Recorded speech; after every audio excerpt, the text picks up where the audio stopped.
They sometimes screw out an imaginary explanation of the original 4 verses. But we must accept the actual explanation given herein by Maitreya Muni, because he, along with Uddhava, personally heard it directly from the Lord.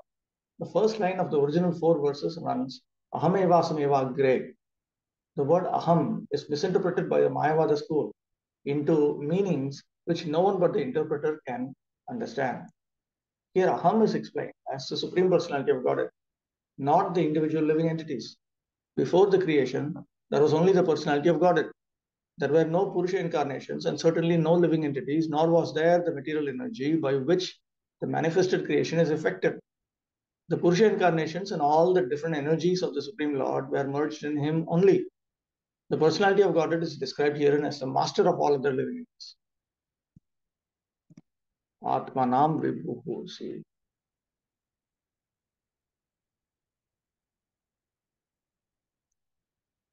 Atmanam Vibhuhu, which means the master of all the living entities. He is like the sun disk, and the living entities are like the molecules of the sun's rays. That is here.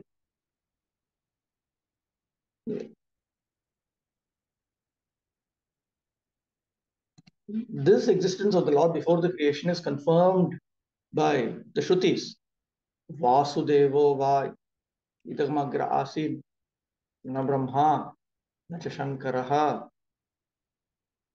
eko vai narayana asid na brahma na ishanaha. Ishanaha. This should be common. This should be short. Because everything that be is an emanation from the personality of Godhead. He always exists alone without a second. He can so exist because he is all perfect and omnipotent. Except for him, all beings, including his plenary expansions, the Vishnu Tattvas, are his parts and parcels. In other words, both the Vishnu plenary expansions and the living entities beginning from Brahma are his parts and parcels. Before the creation, there was no Karanarnavashai or Garbhodakashai or Kshirodakashai Vishnu, nor was there Brahma or Shankara. Although the spiritual existence was there with the Lord, the material existence was dormant in him.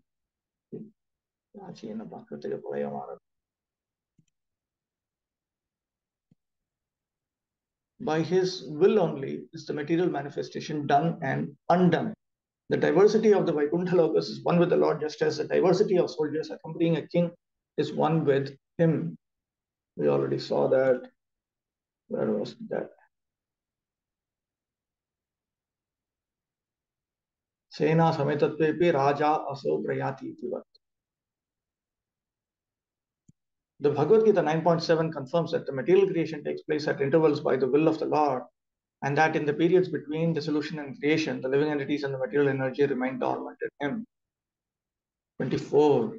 Savayesha tadadrashta na pashyad drishyamekarat mene santam ivatmanam supta shakti rasupta drik. The Lord, the undisputed proprietor of everything, was the only seer. The cosmic manifestation was not present at that time. Thus, he felt imperfect without his plenary and separated parts and parcels. The material energy was dormant, whereas the internal potency was manifested.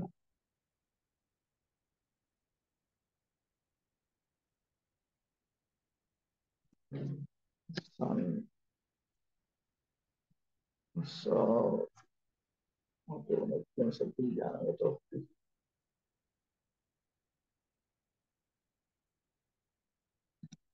Madhvacharya is quoting from Agneya.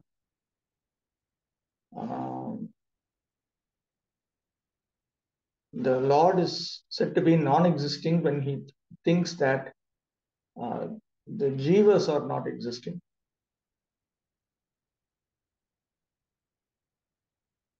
Because they don't have the potency that he has. Because Lord Hari eternally is cognizant. Brahmatarka records this to say, Shakyatva Shaktayo Bharya. The Shaktis are considered to be wives because they can be used as the possessor likes. Shaktim Samarthya Uchyate. And potency refers to capacity. Shakti refers to capacity. उत्तिस्तु प्रकृतेः प्रोक्ता अतीव भगवद्रतिः अनास्थान्यत्र च प्रोक्ता.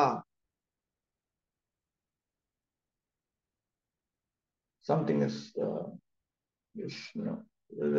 something is wrong with this. Anyway, the sleep refers to the Supreme Lord's pleasure pastimes. Tatra prathamam maya udbhav prakaramaha dvabhya. So now in two verses, he first of all refers to, Maitreya Muni refers to how the Lord activates Maya. Savai esya drashta sandrishya na apashya. Yataha ekarat. He was only seer. There was nothing to be seen.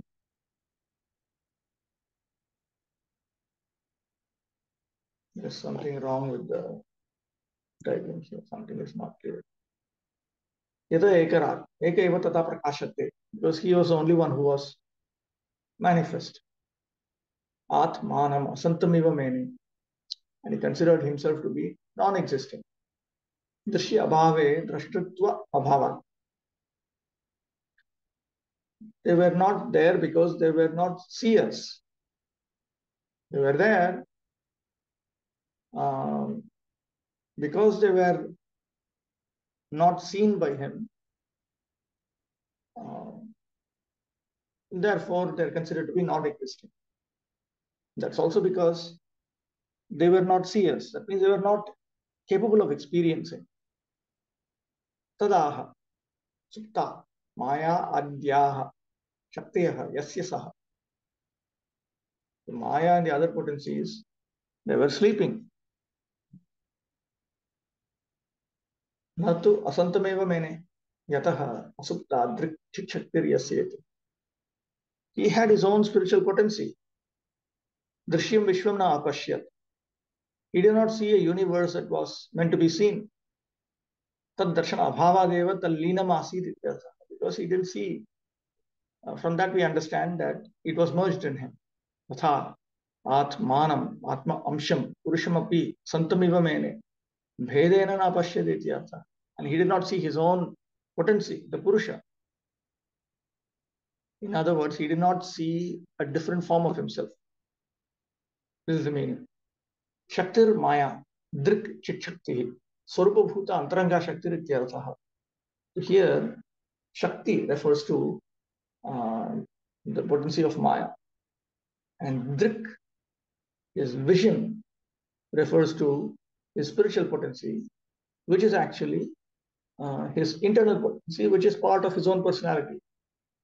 Ekarat, he was the undisputed proprietor, correct? Ekarat, a very fine explanation. Ekarat. Sarvadhikari is the officiating lord of everything. Savai nishchidam drashta prakriti kshana karta purushaha. Srishti arambha kale drishyam srishyartham drashtavyam pradhanam na apashyat.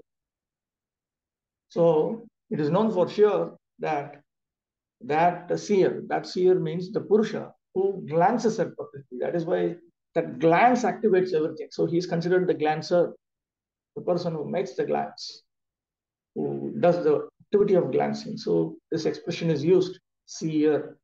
This is all coming from the Shruti itself. It's coming from the Upanishads. The seer.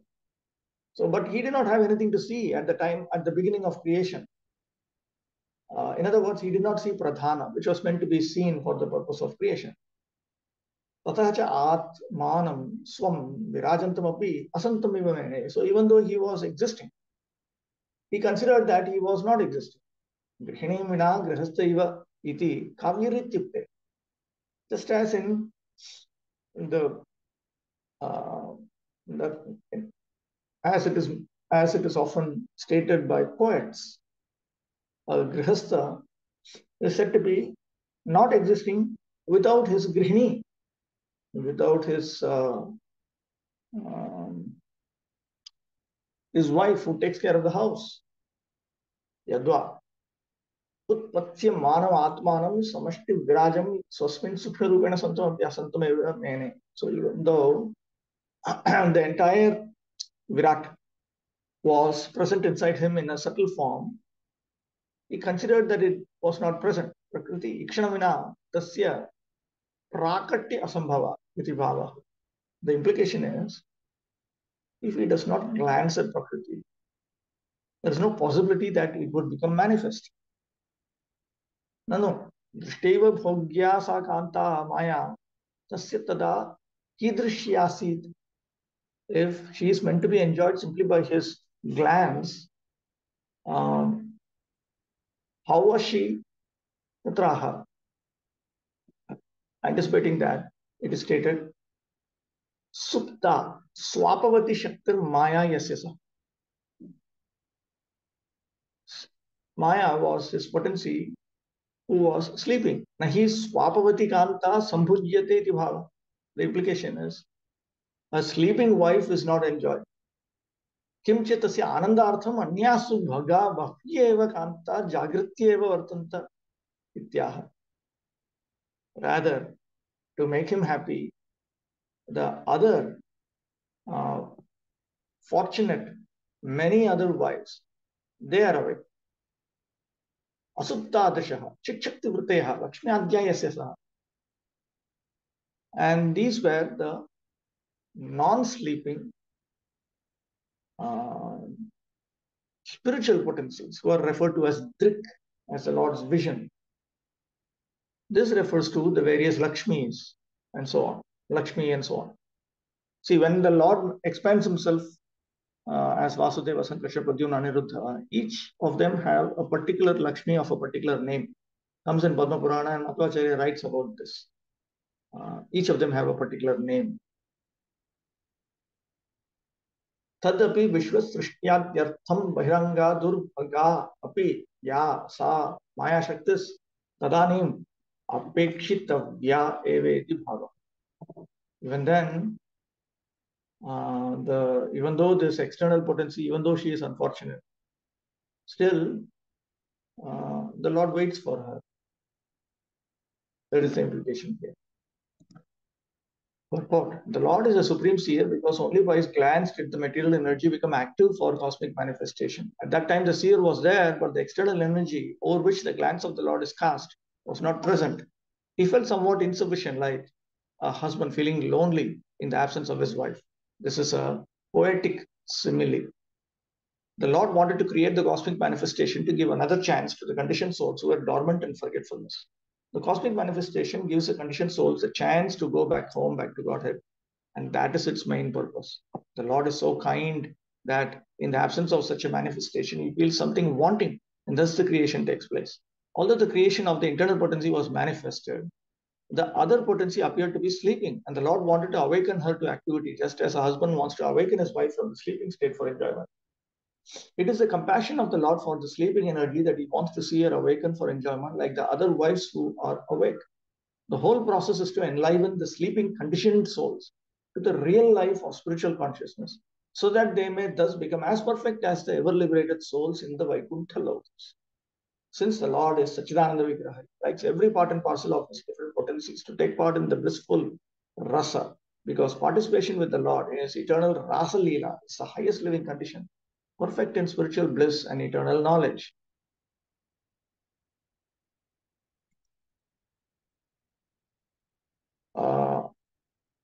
Participation with the Lord in his eternal Rasa Leela is the highest living condition. Every living entity will get chance to participate in Rasa Leela. I assume there is a question mark. There's supposed to be a question mark there. All living entities will get a chance to serve the Supreme Lord in happiness and experience and share that happiness. What is special in this Rasa Leela? It is also simply a dance, right? It is dancing with Krishna, so therefore it is categorically superior. It is quite different. Okay. Mohan Radhapati Prabhu has a question. Yes. Hare Krishna Prabhu. So, Prabhu, in the previous purport, we read that before the creation, there was no Karna Sai Vishnu also means Mahavishnu. He is always there, right? Means the creation it becomes manifested and unmanifested, but Mahavishnu he exists.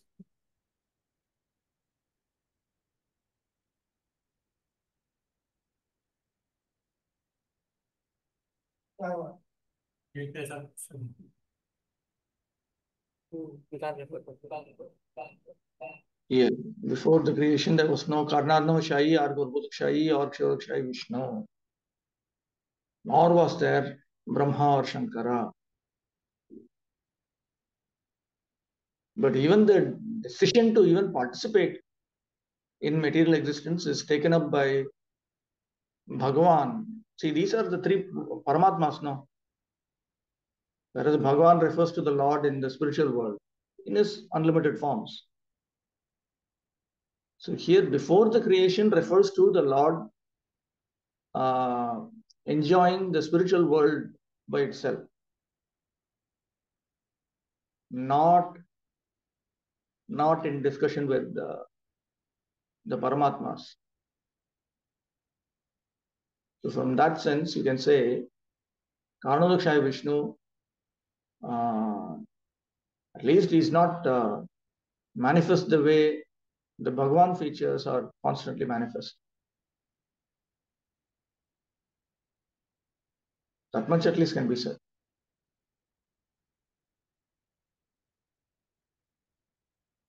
Also, Karnodakshaya Vishnu, whether he was manifest, that needs to be, we need to examine Srishti Prakara, it's called, the mode of creation. All the acharyas talk about. I need to check.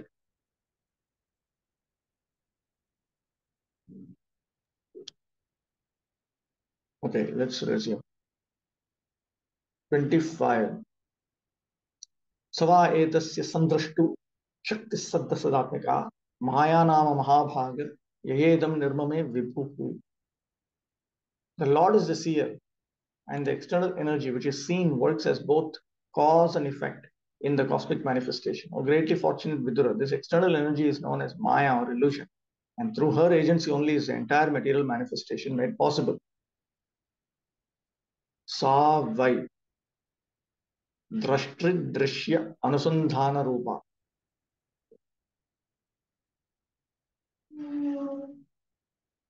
That energy of the perfect seer, Sa Shakti. Etasya sandrashtuhu Sa Shakti. So that energy of the perfect seer refers to sight or vision. Drashtri drishya anusandhana rupa. In which you have a seer and you have the seen. Sad drishyam, asad adrishyam. So here, sad sadatmika has both the cause and effect. So sat refers to the visible and asat refers to the invisible.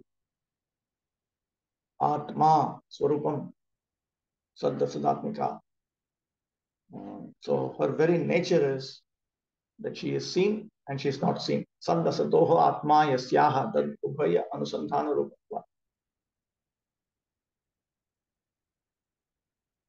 Because in the process of seeing, you find both of these elements. Jiva Goswami, paschadaham yadetacha iti asyartham kathayan srishti upayuktam bahiranga shakyantaram aha. What is this? Aham sita.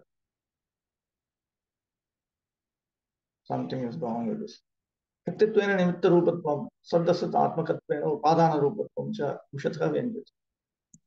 Saddasat atmika indicates that a part of her is the ingredient, upadana.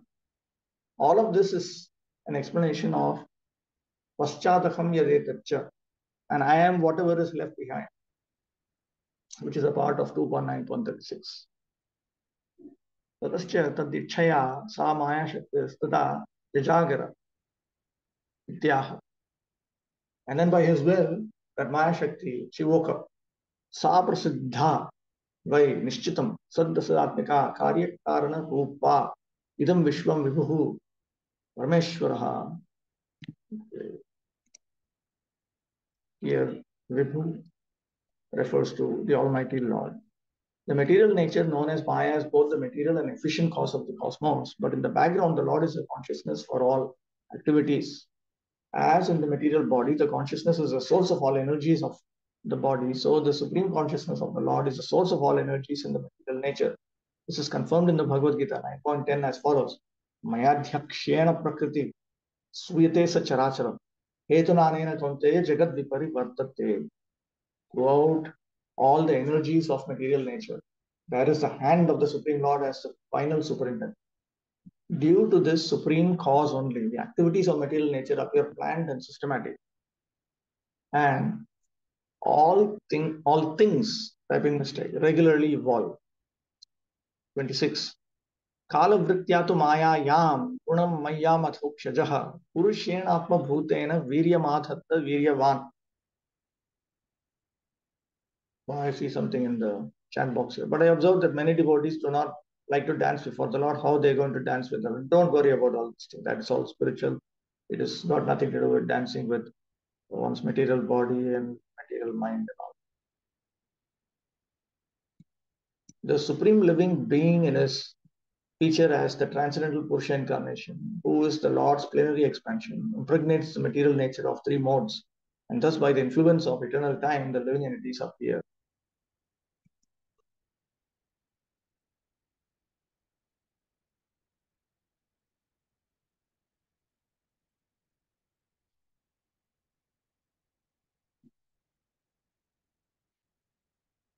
Kalavritya, Kalashakya, Gunamayam, Shupitta Gunayam.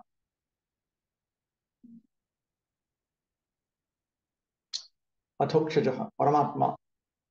The transcendence. The supreme living being is the transcendence, and this refers to the Paramatma. Atmamsha Bhutena Purushena Prakriti Adhishtatra Rupena Viryam Chita Abhasamadha. So, in his feature as his own portion, plenary portion, as the Purushavatara. That Purushavatara, who is the presiding deity of Prakriti herself. He impregnated the material nature with his semen, which is referring to actually Chitabhasa. Viryavam Shikshakti Yuktaha. He himself is filled with his spiritual potency. Srishtimaha. This is creation. Kalavritya iti.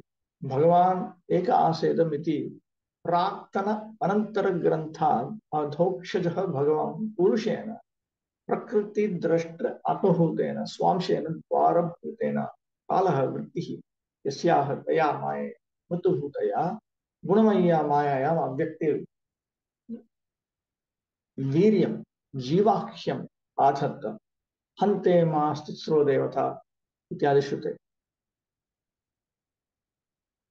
In this way, the Supreme Lord impregnates material nature, who is actually the efficient cause here, with the living entities.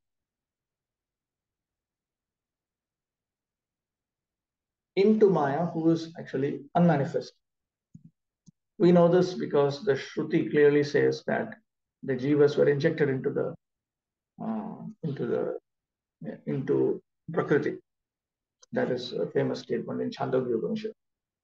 Maya bhartuha adi purushasya api amshi mahavaikunthanatha bhagavan eva sarvakarana karanam ashraya tattvam darshayan sarga arambhamaha.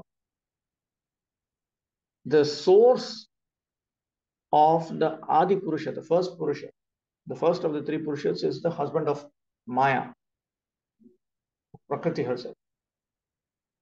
So the source of even him is the Lord of Mahavaikuntha. He is Bhagavan, was already referred to in text 23. He is the cause of all causes. He is the principle of shelter. Pointing this out, he now talks about the beginning of creation. Karasya vrittya prathamikya Mahapurushana Shvasarechana Pratama Ikshanena Ityartha. By his breathing out, by his impregnation, by his glance, and so on. By his glance, by his impregnation. First glance. Adhokshajaha Mahavaikunthanatha Bhagavan.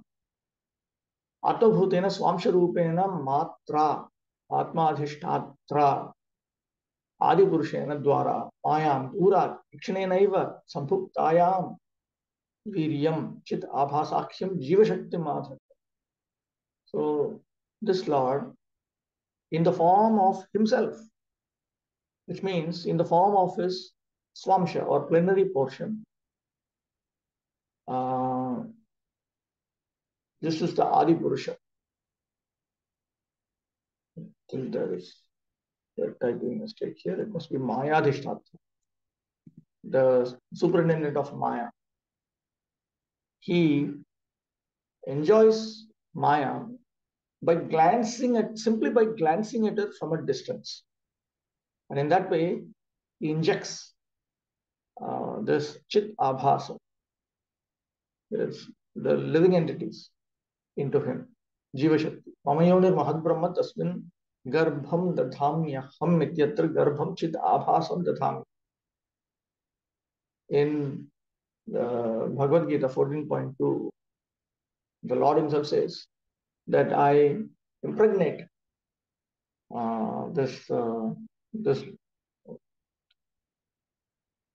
Mahad Brahma, which is actually Prakriti, with Chit Abhasa.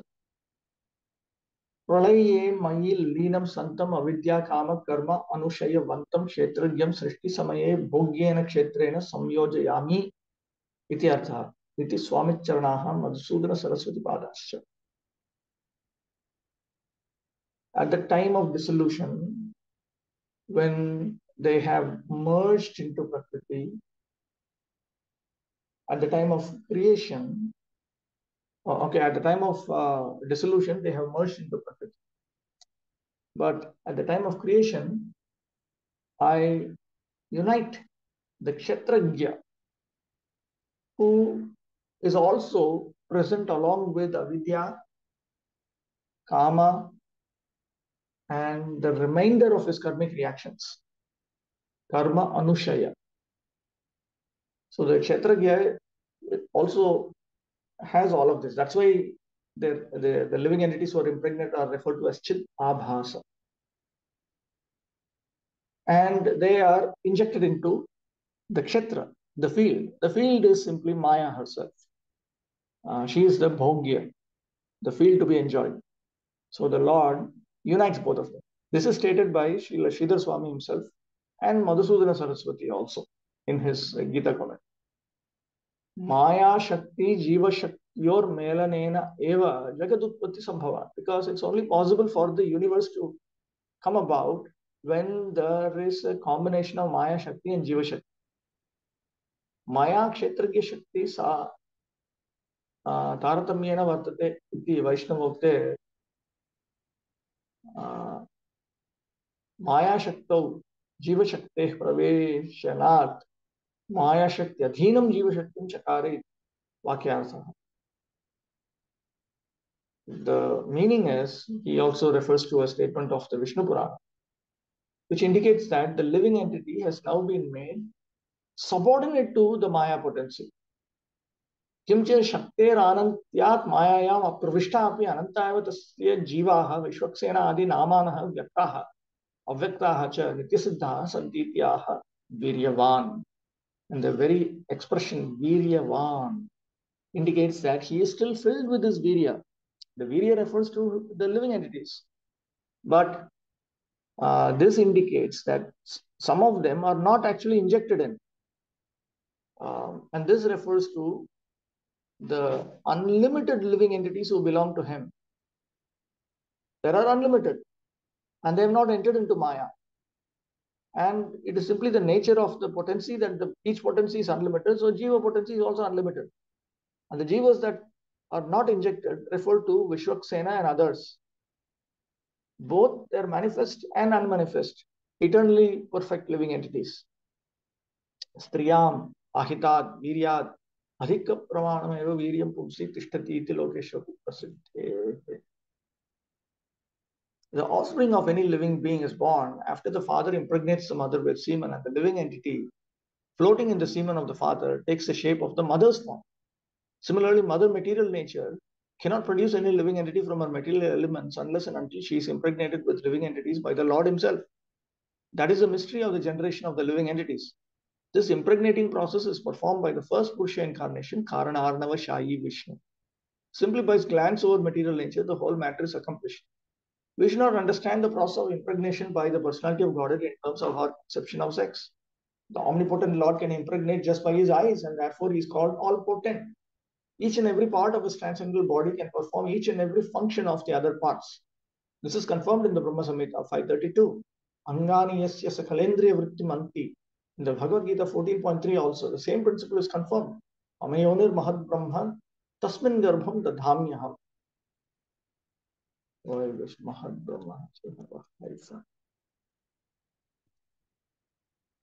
When the cosmic creation is manifested, the living entities are directly supplied by the Lord. They are never products of material nature. Thus, no scientific advancement of material science can ever produce a living being. That is the whole mystery of the material creation. The living entities are foreign to matter. That means the Jivatmas are categorically distinct from matter. And thus they cannot be happy unless they are situated in the same spiritual life as the Lord. The mistaken living being, out of forgetfulness of this original condition of life, unnecessarily wastes time trying to become happy in the material world.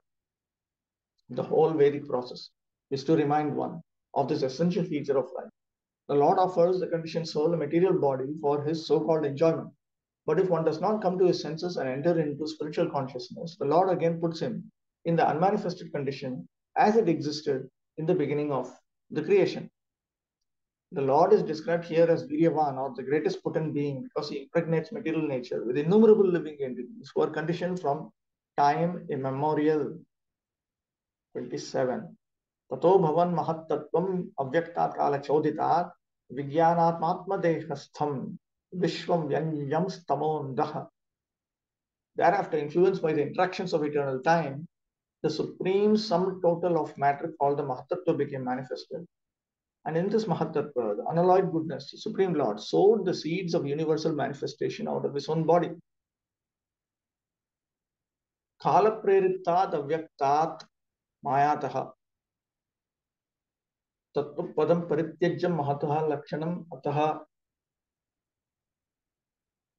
pumlingam nirteshaha vijnanatma iti. Need to also see this. Vijnanatma. Okay.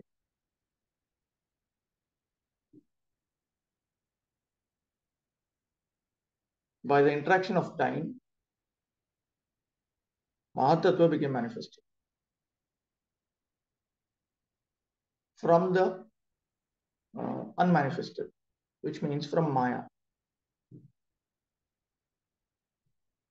Sattva pradhanatvat swadehastam vishwam uchona bijagatam ankuradi rupam vrikshamiva vyanjayan prakashayan.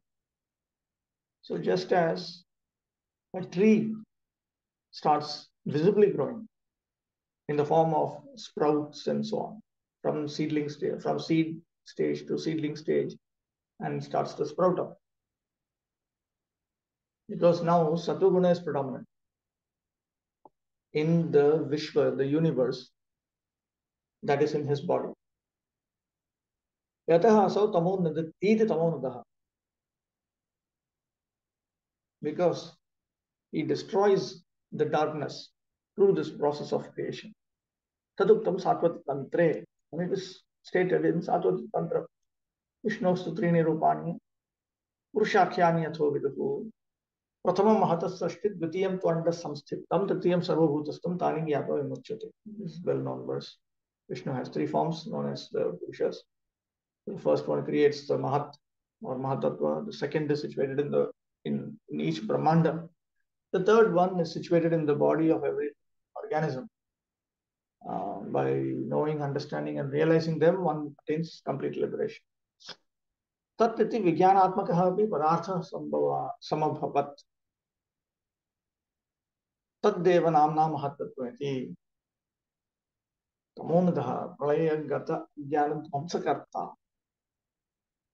Tamonudah indicates that he now destroys the ignorance that was since the time of dissolution, the beginning of dissolution. Purusha-adhishtanena labdachetanaaya mayayam tasyaha trayovinshatav bhageshu karyakarana bhavena utpatsyamaneshu prathamam mahatatvasya janma ahatve. So when now Maya becomes woken up, when she wakes up and she's presided over by the first Purusha avatar, and she is going to start manifesting her feature as the cause and effect. And then she will become divided into 23 portions, you can say. First of all, the origination of Mahatattva is described in the current verse. Avyaktat, Mayatah, Idrishat, Alachodita.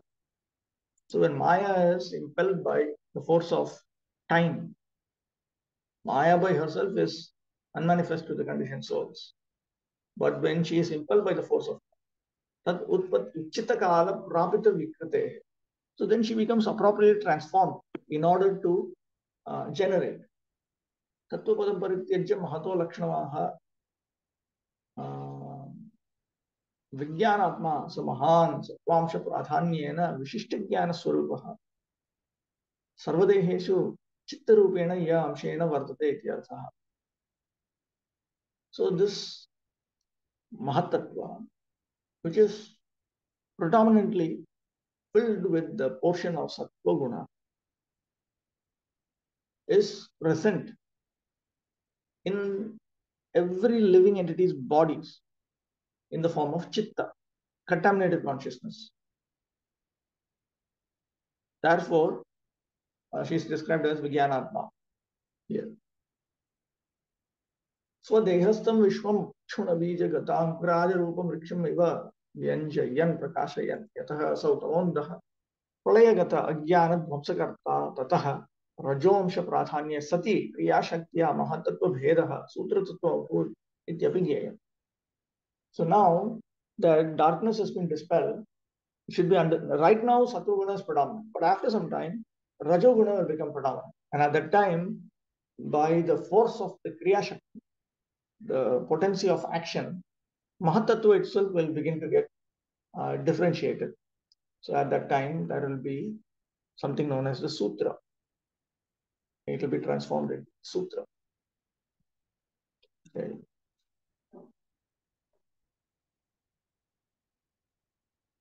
Okay, here is a question. Are eternally liberated souls like Vishwaksena also inhaled by Lord Mahavishnu at the time of annihilation? The eternally liberated souls are not, they're not the part of material existence, first of all. They're part of the spiritual existence. But if they choose to come here, then they continue to exist. And there may be a pastime of them coming in or going out, like Narada Muni. He said to come out of Brahma's body. That is, his birth is compared to Krishna's own birth. So that may be the case. I heard that during annihilation, the dhams are not destroyed. How does that happen? Because the dhams don't belong to material existence. They are spiritual. Nothing happens to the holy dhams.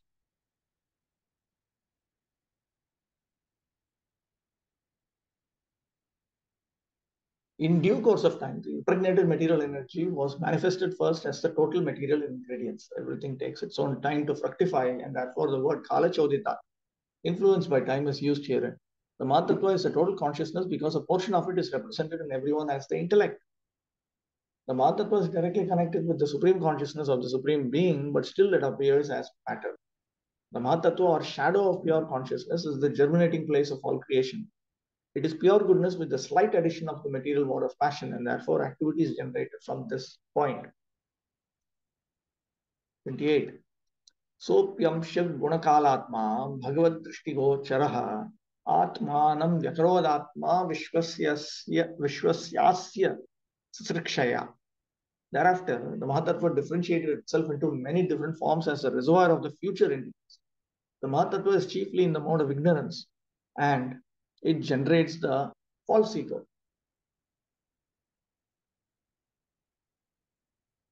It is a plenary expansion of the personality of Godhead with full consciousness of creative principles and time for fructification.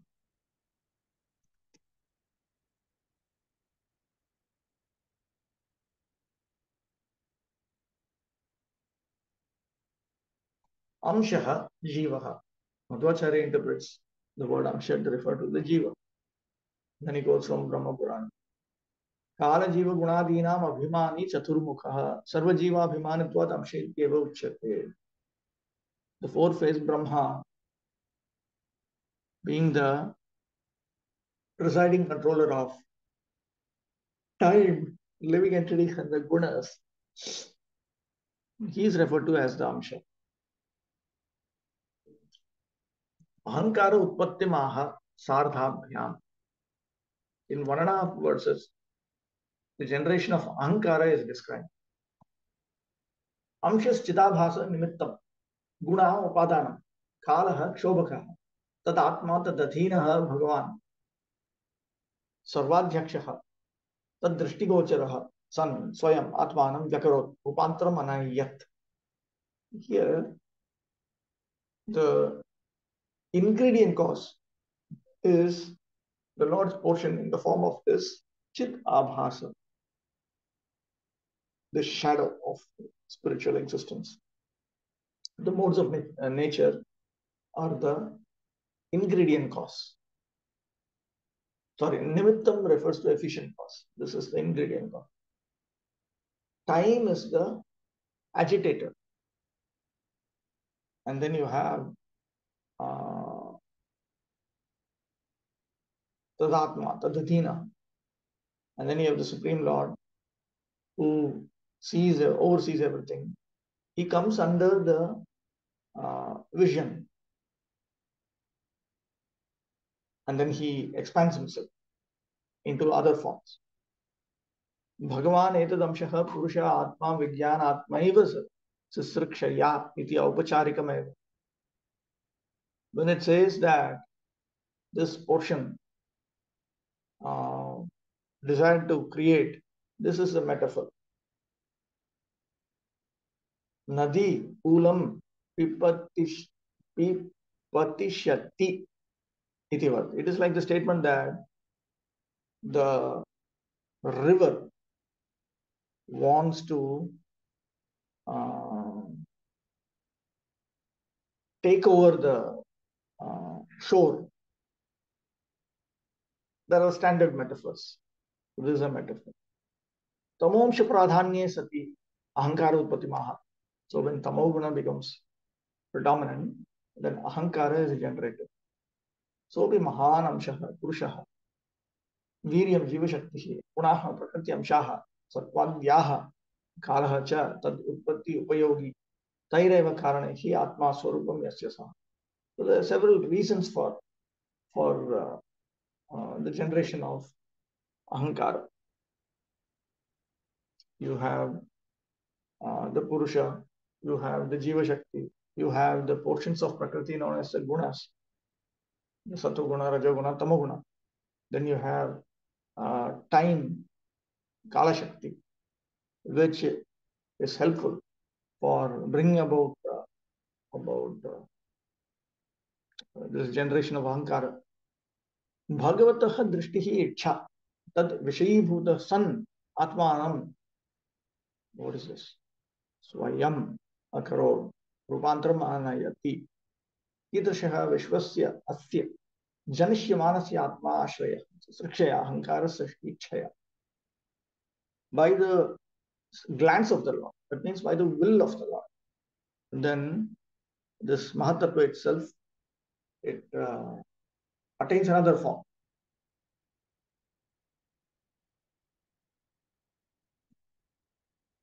Because the Lord wants that Ahankara be created. The Mahatattva lies between pure spirit and material existence. It is the junction of matter and spirit, where from the false ego of the living entity is generated. All living entities are differentiated, parts and parcels of the personality of Godhead. Under the pressure of false ego, the conditioned souls, all the parts and parcels of the Supreme Personality of Godhead, claim to be the enjoyers of material nature. This false ego is the binding force of material existence. The Lord again and again gives the bewildered conditioned souls a chance to get free from this false ego. And that is why the material creation takes place at intervals. He gives the conditioned souls all facilities for rectifying the activities of the false ego, but it does not interfere with their small independence as parts and parcels of the Lord. 29. Mahattattva vikurvana daham tattvam vyajayata karya karana kartratma bhutendriya manomaya vaikarikas teijasasche cha tamasaschetyaham tridha. The Mahattattva, or the great causal truth, transforms into false ego, which is manifested in three phases: cause, effect, and doer. All such activities are on the mental plane and are based on the material elements, gross senses, and mental speculation. The false ego is represented in three different modes: goodness, passion, and ignorance. Ahankarasya lakshanaha. Here now Ahankara is characterized. Karyam adhibhutam. Where is that? Karya karana kartaratma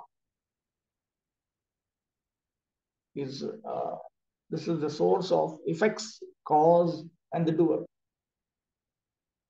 which is manifested in three phases: cause, effect, and doer. So that effect, that is adhibhuta, karanam adhyatma, kartri adhidaiva. So you have the adhibhuta dimension, adhyatma dimension, and adhidaiva dimension. Tesham atma ashraya. It is the shelter of all three aspects. Atra hetuhu, and the reason for that, bhutendriya manomayaha tad vikaravan. It is going to transform into the bhutas, the elements, the senses, and the mind. Mana iti devanam api upalakshanam. And the mind includes the devas. Mahattatvaditi arthakam. Vikurvana, vikriyamana. Hankarasya lakshanama. Karyaman. Okay.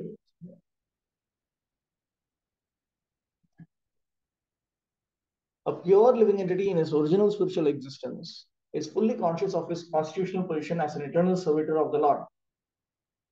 All souls who are situated in such pure consciousness are liberated, and therefore they eternally live in bliss and knowledge in the various Vaikuntha planets in the spiritual sky. When the material creation is manifested, it's not meant for them. The eternally liberated souls are called Nitya Muktas, and they have nothing to do with the material creation. The material creation is meant for rebellious souls who are not prepared to accept subordination under the Supreme Lord. The spirit of false lordship is called false ego. It is manifested in the three modes of material nature, and it exists in mental speculation only. Those who are in the mode of goodness think that each and every person is God, and thus they laugh at the pure devotees who try to engage in the transcendental loving service of the Lord. Those who are puffed up by the mode of passion try to lord it over the material nature in various ways. Some of them engage in altruistic activities as if they were agents appointed to do good by their mental speculative plans. Such men accept the standard ways of mundane altruism, but their plans are made on the basis of false ego. This false ego extends to the limit of becoming one with the Lord. The last class of egoistic conditioned souls, those in the mode of ignorance, are misguided by identification of the gross body with the self. Thus, all their activities are centered around the body only. All these persons are given the chance to play with false egoistic ideas. But at the same time, the Lord is kind enough to give them a chance to take help from scriptures like Bhagavad Gita and Srimad Bhagavatam so that they may understand the science of Krishna and thus make their lives successful. The entire material creation, therefore, is meant for the falsely egoistic living entities hovering on the mental plane under different illusions in the modes of material nature.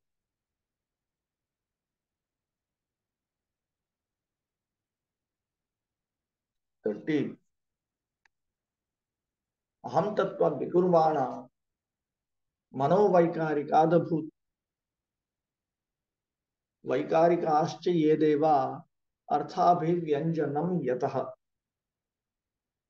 The false ego is transformed into mind by interaction with the mode of goodness. All the demigods who control the phenomenal world are also products of the same principle, namely the interaction of false ego and the mode of goodness.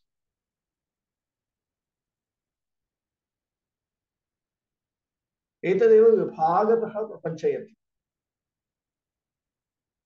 And this is now being elaborated phase by phase. Vaikarika ityadina. Vaikarikah, Satvikah, Taijasah, Rajasah, Devascha, Vaikarikah. Satvika Ahankara Karyabhuta ityartha. The Devas, they are said to be Vaikarika, which means that they are the effects of Satvika Ahankara. Yataha yebhyah indriya adhishtatribhyah devebhyah hetubhyah artha abhivyanjanam shabdadi prakashah bhavat. It is because these devas are presiding over the senses that it is actually possible for the senses to reveal the sense objects like sound. Etadeva vibhajya vaktumaha vaikarikaha satvikaha taijasa rajasa ye deva दिग्गाद्यन्तः अपि वैकारिकाः वैकारिकजन्याः यतः येभ्यः देवेभ्यः इन्द्रियाशान्तभ्यः तविगनिषदः.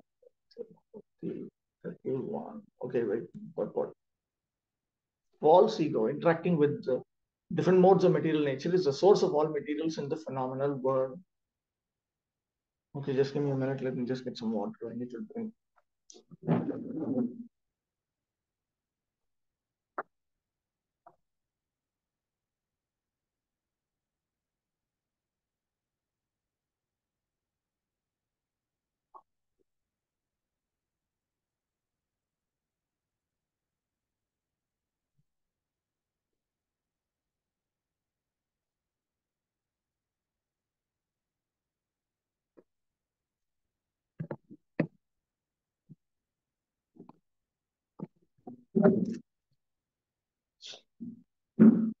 Okay.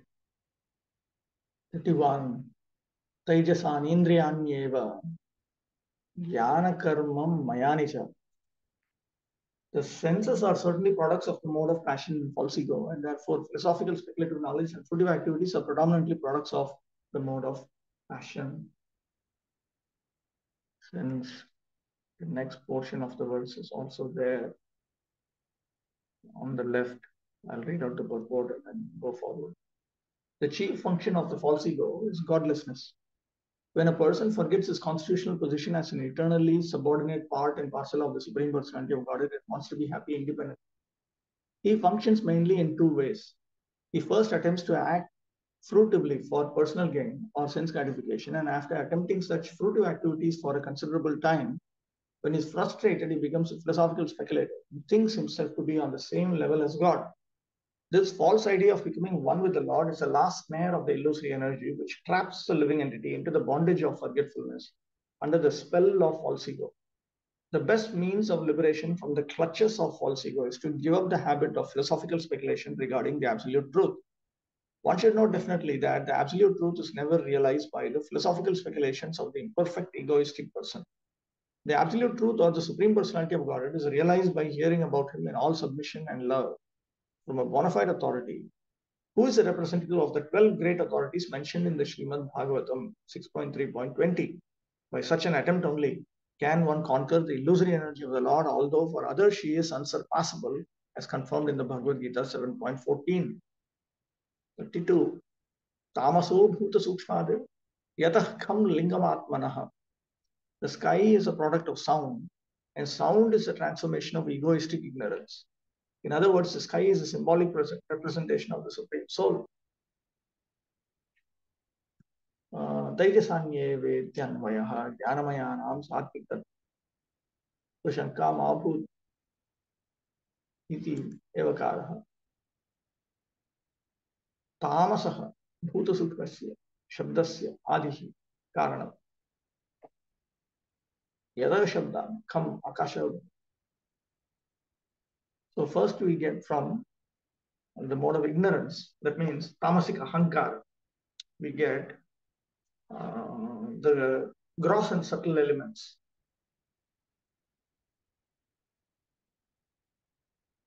We get sound, touch, form, taste, smell. These are actually the tanmatras.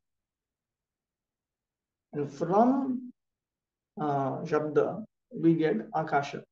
Akasha means space, that through which sound travels. Atmanah lingam swaguna shabda rupena prakasha vrede akashataya. Wow. Oh, you can take vegetable paratha. Okay. No, anything so. Atmanah lingam swaguna shabda rupena prakashakam vrede akashataya va. Yadva lingam shariram akasha shariram brahma.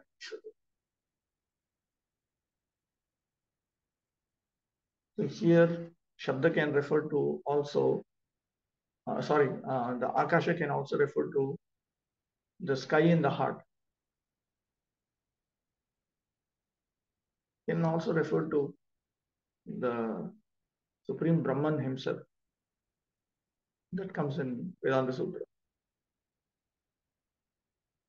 which discusses these kind of topics from the Shruti only.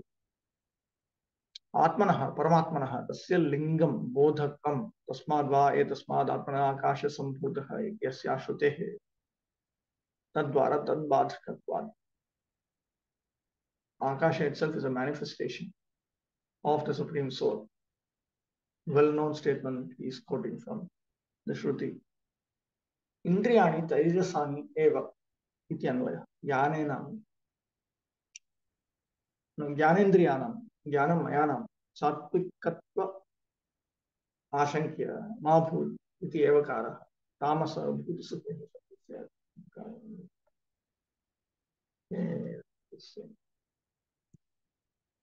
In the Vedic hymns it is said, etasmad atmana akasha sambhutaha. The sky is a symbolic representation of the Supreme Soul. Those who are egoistic and passionate and ignorance cannot conceive of the personality of God. For them, the sky is the symbolic representation of the Supreme Soul. 3. Kalamayamsha yogena bhagavad dikshitam nabhaha navaso nasratam sparsham vikurvan nirmame nilam. Thereafter, the personality of God had glanced over the sky, partly mixed with eternal time and the external energy, and thus the touch sensation developed, from which the air in the sky was produced. Nabhasaha swasmad anusratam udbhutam sparsham vikurvat rupantaram nayad anilam vayu eva sarvatra matra dvara bhutotpatiriti yatav. So first you have the tanmatra and then you have the bhuta. That means you have the potential sensation first and then you have the element after that. So for instance, sound. Okay, now all of these are well defined also.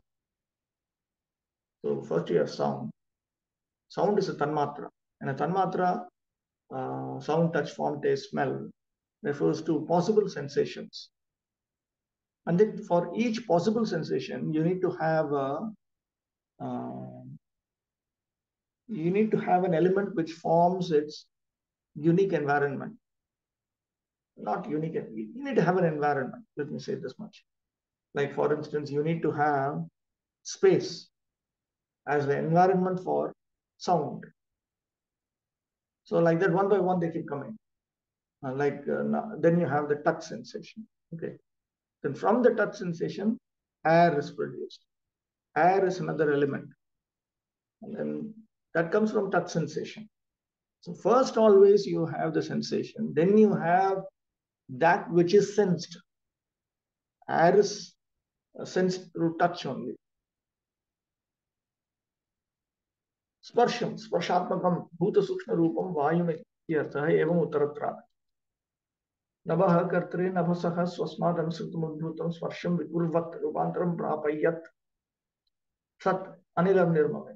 Evam sarvatra tanmatra dwara bhutotpatti iti jnaya. So everywhere, this will be the mechanism. First of all, you will have a sensation, and then from that sensation, you will find the element that forms the ashraya or the shelter of it. This very concept of creation is very, very different from the concept that they have in the modern world. In the modern world, they think that first of all, you have matter. By matter, they mean gross matter. And then somehow or other, there are sensations. And what are these sensations? These sensations are different aspects of our consciousness. So they think. And if you ask them what is consciousness, they don't know what that is also. They're researching. They've been researching for the last 75 years. What is consciousness? When they ask what is consciousness as a research question, it means what is consciousness in terms of matter? Matter means gross matter for them. But in the conception of creation as presented in the Bhagavatam, the Puranas, and so on, this is the exact opposite. First of all, there is the supreme consciousness. Then you have the living entities who are infinitesimal consciousness. And then they are being injected into matter. Matter in its original state is known as Prakriti. And Prakriti is neither infinite consciousness nor infinitesimal consciousness. She is actually unconsciousness. Of course, they all have presiding deities, but by itself, the ingredient of Maya is unconscious. So you have conscious entities and you have non-conscious entities. And then you have these different sensations. First of all, there is sensation, and from sensation, you have different elements. The elements are not categorized like in the chemistry periodic tables, not like that. The elements are categorized in terms of how many sensations are possible for each element. Since there are 5 sensations, so you can have an element with only one sensation. You can have an element which can be sensed in 2 ways. So that means there are some elements, and there's another element which can be sensed by which is connected with 2 sensations. So then you can also categorize another element to be having to be connected with 3 sensations. So then you have another element which can be connected with having 4 sensations, and then you have another element which can be categorized as being connected with 5 sensations. So it's a very logical way of understanding also, because everything is calculated in terms of sensations. So what is this world? If you ask this question to a person who accepts the authority of the Vedas, Itihasas, Puranas, and so on, this world is explained in terms of sensations and what is sensed and the person who is experiencing the sensation. That is why constantly you come across these expressions. Drik, drishya, drashta, experience, experiencer, the experienced.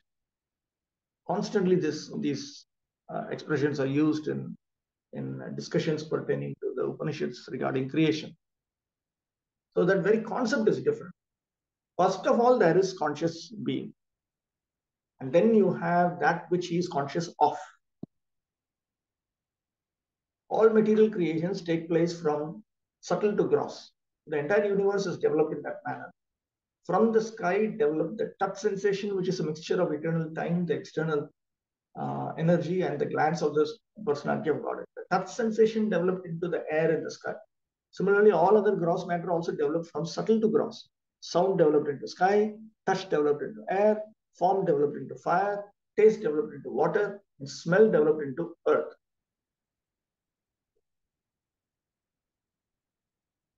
It's like how they make video games.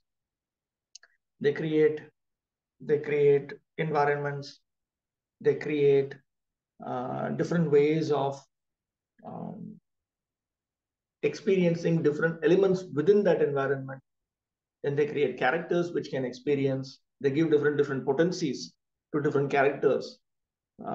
Some can see at a long distance, some can only see at a short distance, some can, and so on and so on and so on. So it is something like that. 34. Anilopi vikurvano nabhasoru balanvitaha sasarja rupa tanmatram jyotir lokasya lochanam. Thereafter, the extremely powerful air interacting with the sky generated the sense perception of form, and in the perception of form, transformed into electricity, the light to see the world.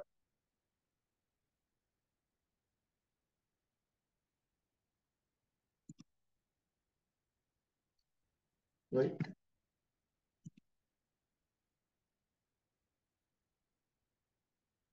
Okay. Anilena anvitam jyotir vikurvat paravikshitam. Athatam rasamayam kalamayam shayogata. When electricity refers to fire. Electricity is also another type of fire. When electricity was surcharged in the air and was glanced over by the Supreme, at that time, by the mixture of eternal time and the external energy, there occurred the creation of water and taste.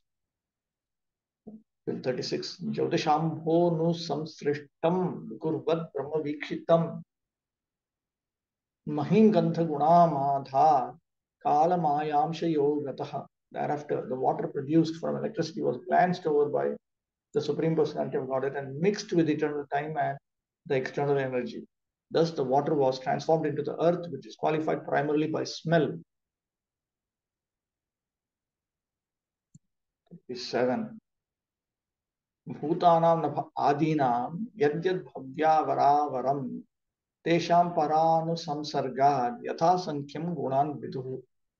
O gentle one, of all the physical elements, beginning from the sky down to the earth, all the inferior and superior qualities are due only to the final touch of the glance of the Supreme Personality of Godhead.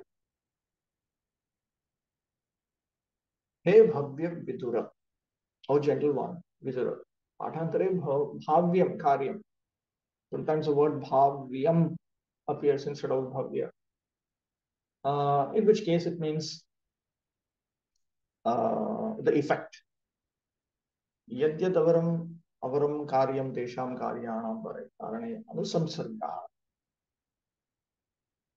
Each later one contains the earlier one. Yatha sankham yatha kramam uttarottaram adhikan gunan viduhu. So authorities know that each later effect contains the earlier cause. Tatha hi nabhasaha shabda eva gunaha anya anvaya abhavat. So therefore, sky has only one quality, which is shabda, sound. Vayostu sparsha akashanvaya shabdascha. Whereas air has touch, and because it includes the sky, the essential characteristic of sky or space inside it, it also contains the quality of sound. Evam taijasas tau cha rupam cha ambasas thani rasas cha mahya sarve. So in that way, you find fire having the qualities of form, touch, and sound. Water will have taste, form, touch, and sound. And then earth will have everything. Tadevam padatrayarthaha darshitaha yogashisheta sosmyaham tu bhagavan eka asedam iti anineva darshitaha. So in that way, the meaning of the first verse has been explained. First verse in Chatushloki first. Evam prathama shlokartham jnanam darshayatva dvitiya shlokartham vijnanam akshamanatya jakva parat paropyaso bhakti vashasyaditi rahasya tat sadhana gyapaka tritiya chaturtha shlokartham darshayat.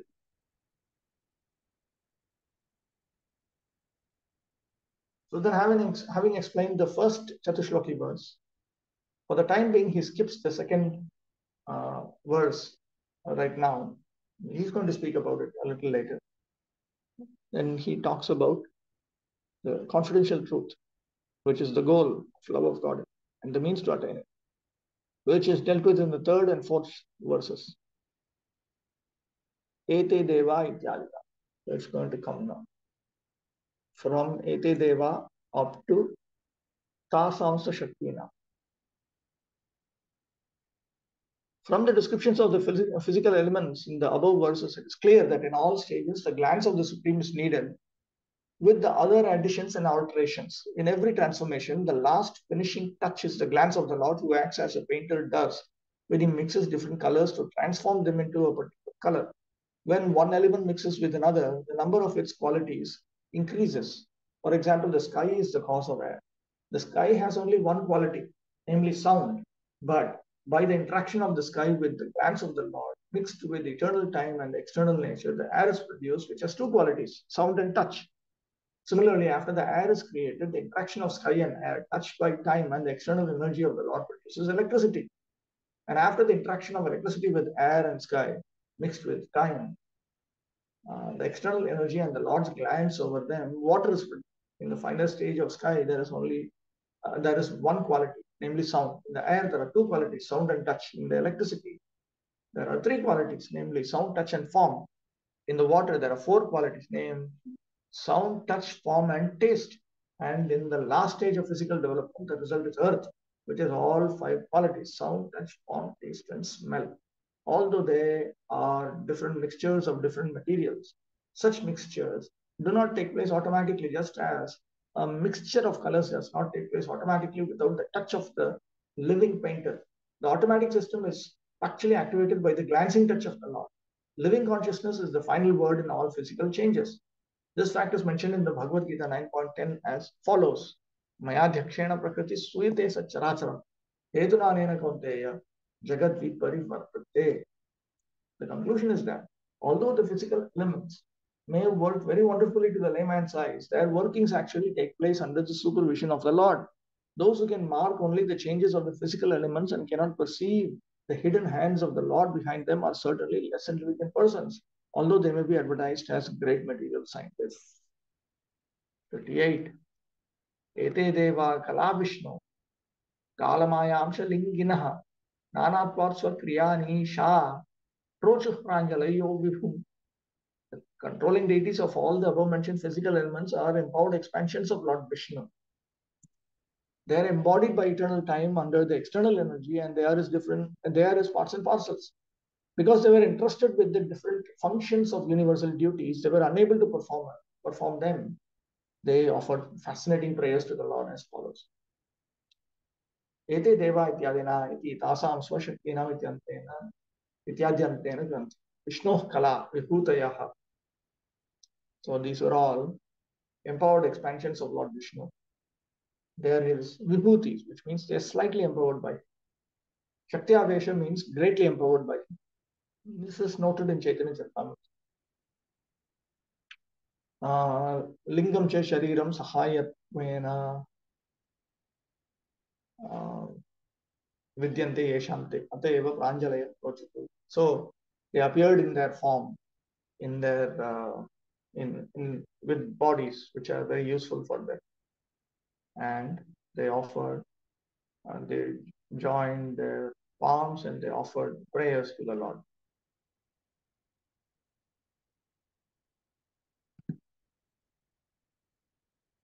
Okay, this is what I'll take next session, next study session. 3.5.38, which will actually be Tuesday, 10th of June. 3.5.38.